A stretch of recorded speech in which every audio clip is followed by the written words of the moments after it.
Le boss de PlaySmart, le grand entretien de notre émission consacrée à l'industrie du jeu vidéo. Aujourd'hui, j'accueille non pas un professionnel directement de l'industrie, mais un homme politique qui s'investit énormément pour la soutenir. Denis Massélia, bonjour. Bonjour. Donc député depuis déjà pas mal d'années et surtout, vous êtes le président du groupe d'études jeux vidéo à l'Assemblée nationale. C'est vous qui avez émis l'idée, qui l'avez créé et qui le présidez depuis sa création. Techniquement, ça sert à quoi, ce groupe ? En effet, j'ai demandé la création du groupe d'études jeux vidéo en 2017 lors de ma première élection. Et à votre question, à quoi il sert ? Il sert à faire une veille sur les sujets du jeu vidéo et de l'e-sport. Et donc, c'est dans ce cadre-là que tous les députés de l'Assemblée nationale qui le souhaitent peuvent l'intégrer pour échanger, discuter avec les acteurs, avec l'ensemble des intervenants de l'industrie du jeu vidéo et de l'e-sport. La mise en place, si je ne me trompe pas, c'était le 6 mars 2018. Quand vous avez eu votre premier mandat de député, vous aviez dit que le jeu vidéo n'était pas forcément votre priorité, enfin que vous n'ayez pas en traité tout de suite. Qu'est-ce qui vous a poussé finalement, très rapidement, à avancer sur ces questions-là ? Vous savez, moi, je viens du monde de la société civile et je me suis engagé en politique pour travailler sur des sujets qui étaient mis de côté par les politiques par le passé. Je viens pas du secteur du jeu vidéo, vous l'avez dit, mais néanmoins, en complément de mon activité d'ingénieur, puisque je suis ingénieur de formation, j'avais créé une auto-entreprise de rétro gaming, c'est-à-dire que je récupérais de vieilles consoles qui ne fonctionnaient pas pour les réparer et pour pouvoir les revendre. Donc, en plus de joueur, j'étais aussi quelqu'un qui participait avec ma petite entreprise dans le jeu vidéo. Donc, clairement, en tant que député, j'ai souhaité pousser ce sujet qui, je rappelle, aujourd'hui, c'est pratiquement 6 milliards d'euros de chiffre d'affaires à l'échelle dernier bilan du CEL. C'est ça, à l'échelle nationale, sans parler de l'e-sport et même plus largement de tout ce qu'amène aujourd'hui cette culture que certains qualifient de geek. Il suffit de voir ce qui s'est passé ce week-end avec le Jeep Explorer. Et puis quand on voit aussi toute la création de livres autour du jeu vidéo, les concerts autour du jeu vidéo, on voit que ça dépasse largement le cadre purement des consoles de jeu. Mais vous, quand vous avez émis cette idée, quand vous en avez discuté dans les couloirs de l'Assemblée, quels ont été les premiers retours ? Est-ce qu'au début, les gens se demandaient si vous étiez vraiment sérieux ? Ou au contraire, il y a eu des retours très positifs tout de suite ? En fait, il n'y a pas... C'est d'ailleurs étrange, la question c'est soit noir, soit blanc. Non, c'était gris. C'était entre les deux. C'est-à-dire qu'il y a des personnes qui jugeaient que le sujet n'était pas sérieux, qu'il n'y avait pas de travail à faire, et d'autres qui jugeaient que c'était extrêmement important de pouvoir le faire. Néanmoins, force est de constater que j'en ai parlé en 2017, ça a été créé en 2018. Aujourd'hui, on est en 2025, bientôt 2026. Le groupe d'études jeux vidéo est encore là. Ça prouve bien qu'il a montré qu'il a porté quelque chose au débat au sein de l'Assemblée nationale. Là, si vous deviez résumer les 2-3 gros dossiers les plus importants que vous ayez pu faire avancer grâce à lui, il y a quoi ? Il y a le crédit d'impôt jeux vidéo. Il y aurait quoi comme autre type d'action qui, selon vous, a impacté l'industrie française ? Alors, le groupe d'études jeux vidéo a vocation à faire une veille thématique qui ne permet pas de faire avancer les dossiers. Oui, c'est Néanmoins, je suis aussi rapporteur du budget sur les industries culturelles, dont est le jeu vidéo créatif. Quels sont les dossiers que j'ai pu faire avancer ? La prorogation du crédit d'impôt jeux vidéo jusqu'en 2031, par exemple, mais également la TVA à 5,5 sur la billetterie e-sportive, qui est, à mon sens, une grande avancée. Voilà, donc 2 éléments. Maintenant, sur le groupe d'études jeux vidéo, parce que vous me posez la question à quoi il sert, il a permis surtout d'échanger, de discuter, de mettre en avant certains sujets. La place de la femme dans l'industrie du jeu vidéo et de l'e-sport. Comment on accompagne les personnes qui ont handicap à la pratique du jeu vidéo. On a fait, d'ailleurs, dans ce cadre-là, il y a quelques mois maintenant, un événement à l'Assemblée nationale pour montrer, mettre en avant tous les dispositifs qui peuvent exister. Voilà, le groupe d'études, lui, est plutôt dans la veille. Et après, le député peut avancer sur plusieurs sujets dans le cadre du travail à l'Assemblée nationale. Un grand enjeu, quand on parle d'industrie du jeu vidéo, c'est économique. C'est-à-dire faire en sorte que le tissu survive, que les professionnels puissent être rentables avec leurs studios, les maisons d'édition également.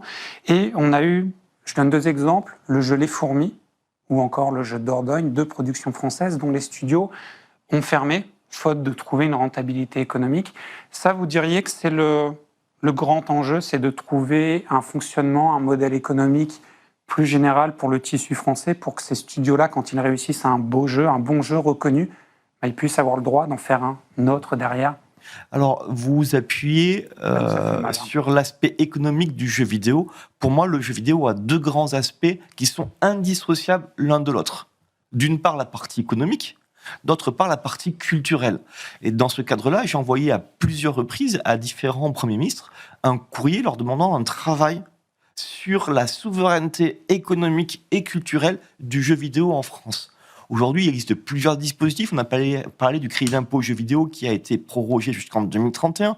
On a aussi le FAJV, le Fonds d'aide aux jeux vidéo, qui permet l'accompagnement des petites structures qui se lancent dans le jeu vidéo. Donc, il y a un certain nombre de dispositifs. Force est de constater qu'à mon sens, ils ne sont pas suffisants. On devrait avoir un travail non pas point par point, mais de façon globale. Voilà, aujourd'hui, on a quelques dispositifs, mais il faudrait l'intégrer dans une vision beaucoup plus globale sur l'accompagnement de l'industrie du secteur du jeu vidéo en France, tout en sachant, et ça c'est extrêmement important, qu'aujourd'hui on a des talents en France et qu'il ne manque pas grand-chose pour pouvoir permettre à tous les studios dont vous parlez de perdurer dans le temps.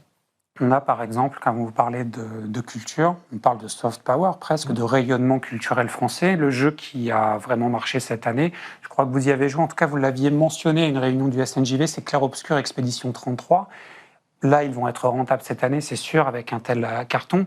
Mais par exemple, un studio comme celui-ci, qui est un studio indépendant, est-ce que le politique doit à terme faire en sorte de pouvoir les aider à être pérennes? C'est-à-dire que Sandfall, par exemple, si le prochain jeu est moins réussi, est-ce que le politique doit être capable d'avoir des mécanismes pour soutenir un tel studio? Alors, vous m'avez posé la question si oui, j'ai joué et je l'ai fini. Vous parlez de l'avenir, moi j'ai parlé de l'actualité. Sandfall, je suis allé les voir à l'invitation d'une collègue députée qui est également élue dans la ville de Montpellier. Il y a eu un accompagnement de l'agglomération, de la région, mais vous oubliez à l'échelle nationale. Sandfall Interactive va bénéficier de crédit d'impôt jeux vidéo. Je ne donnerai pas la somme parce que ce sont des informations fiscales et qui sont bien sûr des informations internes, mais le plus gros soutien aujourd'hui de Sandfall, il est à l'échelle de l'État. Ne l'oublions pas. Sans le dispositif du crédit d'impôt jeux vidéo, il est possible, il est probable que Clair Obscur n'ait pas été réalisé. Donc je pense que la première action, c'est déjà de pérenniser dans le temps l'ensemble des dispositifs qui ont montré leur efficacité. Je vous ai dit tout à l'heure que j'étais député de la commission des finances. J'ai fait un rapport d'évaluation sur le crédit d'impôt jeux vidéo. Force est de constater qu'il est extrêmement efficace. Il faudrait y apporter quelques évolutions pour le rendre encore plus efficace. Et là-dessus, je m'attellerai dans le prochain budget de continuer à pousser ces avancées. Et dans un second temps, on doit avoir un gros travail sur la souveraineté de nos structures de jeux vidéo. Le grand risque aujourd'hui pour Sandfall, mais pas que, pour Ubisoft et pour toutes ces structures-là, c'est d'être racheté par des fonds de pension étrangers. On a vu que les États-Unis étaient très actifs, que la Chine était très active. Mais là, on voit l'Arabie Saoudite avec EA Sports qui a été racheté il y a peu de temps. Donc, on doit aujourd'hui avoir un travail à l'échelle nationale sur comment on garde nos pépites en France. Parce que le risque, c'est qu'on développe notre tissu économique, industriel et culturel du jeu vidéo pour que les plus grands studios, ceux qui arrivent à émerger, soient rachetés par des entreprises étrangères. Et ça, personnellement, je ne le souhaite pas. Dans le cas de eSport, on est sur une transaction à 55 milliards de dollars. À ces niveaux, à ces chiffres-là, la France ne peut pas faire grand-chose. C'est peut-être pas au niveau européen derrière qu'il faut aussi penser.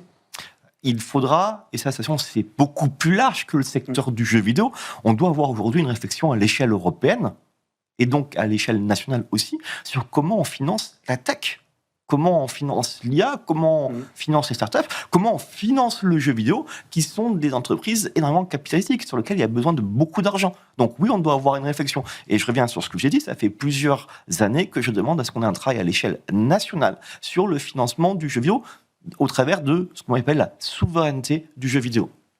Quand vous le dites comme ça, on a l'impression que tout le monde est censé être d'accord. Préserver la souveraineté culturelle française, donc préserver les grands fleurons.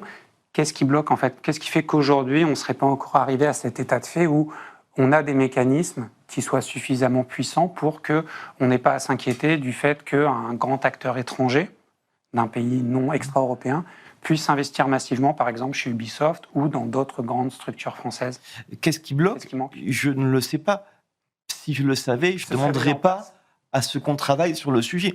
Pour l'instant, avant de faire des propositions, vous savez, dans le monde politique, souvent on fait des conclusions avant même d'avoir fait des études. Peut-être que je suis à rebours des grandes phrases et des grandes buzz de la politique. Moi, ce que je souhaite, ce que je demande aujourd'hui, c'est qu'on travaille, qu'on réfléchisse et qu'on puisse échanger avec un certain nombre d'acteurs pour collectivement construire cet outil qui permettrait à la France d'assurer une stabilité sur nos industries culturelles, parce qu'on parle du jeu vidéo, mais je parle aussi de l'animation, où la France est un leader mondial de l'animation. On a aujourd'hui un vrai travail à faire sur l'animation, sur le jeu vidéo, sur la défense de nos industries culturelles. La grande difficulté, est-ce que c'est pas qu'on est à mi-chemin, enfin, sur deux chaises? D'un côté, la tech, l'innovation, qui est un enjeu très très fort, vous parliez de l'IA, le culturel, c'est deux mondes historiquement radicalement différents. Il faut trouver des mécanismes finalement qui peuvent fonctionner pour les deux types d'industries. C'est là la difficulté. Je ne sais pas si c'est deux mondes radicalement différents.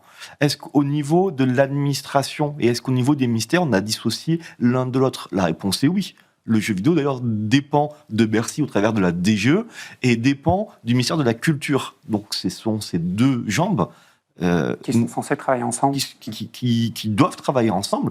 Ce que je peux vous dire pour échanger avec les acteurs du jeu vidéo, peut-être que vous pouvez leur poser la question, à moins que vous l'ayez déjà fait, eux aspirent à continuer à être avec les deux. Souvent, on oppose la tech et la culture. Non, le jeu vidéo, c'est l'association des deux. C'est exactement le secteur qui impose d'associer les deux types de compétences. Et justement, il y a un enjeu fort, c'est la formation. Au niveau de la formation des nouveaux talents dans l'industrie du jeu vidéo, on en parlera plus en détail dans la partie suivante. Est-ce qu'il y a aussi des choses à mettre en place au niveau de l'éducation nationale pour amener des jeunes vers des filières de métiers qui sont techniques, qui sont culturelles, mais qui puissent alimenter cette industrie qui, a priori, peut paraître secondaire, mais en fait, quand on voit les chiffres, quand on voit les enjeux techniques, culturels, ça devient une industrie extrêmement importante, créatrice d'emplois. On le voit au niveau des régions, quand on soutient à Montpellier le jeu vidéo, ça crée beaucoup d'emplois. Est-ce qu'il y a une troisième jambe avec laquelle travailler, qui est l'éducation nationale? Il y a déjà une école publique pour le jeu vidéo, et ça, je souhaite le rappeler. Peut-être faut-il en créer une ou deux de plus. C'est un débat et une discussion qu'on doit avoir. Mais à mon sens, aujourd'hui, on a en France des écoles de grande qualité, que le monde entier d'ailleurs nous envie pour le jeu vidéo. Et je pense qu'aujourd'hui, c'est une chance. Maintenant, vous parlez de création d'emplois. Former des jeunes, c'est bien. Leur permettre de pouvoir après travailler dans l'industrie qu'ils adorent, c'est mieux. Et à mon sens, le gros travail à l'heure actuelle, c'est celui de pouvoir structurer, ou du moins de pouvoir accompagner le développement des studios de jeux vidéo en France, qui permettra donc d'avoir de l'emploi pour les personnes, pour les jeunes, et d'ailleurs parfois les moins jeunes, qui sortent de l'école. De l'emploi pérenne. Une question à propos de ce groupe d'études jeux vidéo, sachant qu'on a une grande instabilité politique, sachant que vous ne serez peut-être pas toujours député, est-ce que ce groupe a vocation à perdurer une fois que Denis Massélia n'est plus à l'Assemblée nationale? Est-ce qu'il est aujourd'hui, est-ce que vous sentez que ce groupe, en fait, il va perdurer, il est pérenne? Je rappelle que le choix des groupes d'études se fait par demande des députés lors d'une nouvelle session parlementaire, c'est-à-dire lorsque les députés arrivent aux responsabilités. On verra, une fois que Denis Massélia n'est plus député, si un ou plusieurs autres députés souhaitent reprendre ce groupe d'études jeux vidéo. Néanmoins, j'ai toujours dit que le plus dur était de créer le groupe d'études jeux vidéo. Dans l'avenir, à mon sens, le plus dur, ce sera d'être président du groupe d'études jeux vidéo. C'est-à-dire qu'on voit bien qu'aujourd'hui, on est dans une évolution démographique où de plus en plus de jeunes arrivent aux responsabilités avec cette culture du jeu vidéo.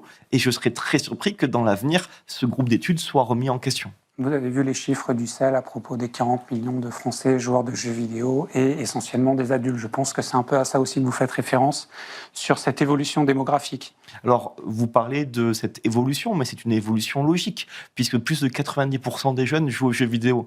Et la société d'un jeune, c'est qu'avec le temps, il devient moins jeune. Il devient moins jeune et il joue toujours. Et il joue toujours, ou au moins il a cette culture du jeu, parce qu'il est né dans une société où tous les jeunes jouaient, ce qui n'était pas forcément le cas lors de ma génération. J'étais plutôt de la minorité des joueurs. Maintenant, la minorité, c'est celle qui ne joue pas. Donc voilà, cette évolution de la démographie, ce temps qui passe, fait que dans quelques années, plus personne sera là pour critiquer le jeu vidéo. Je vais même aller plus loin.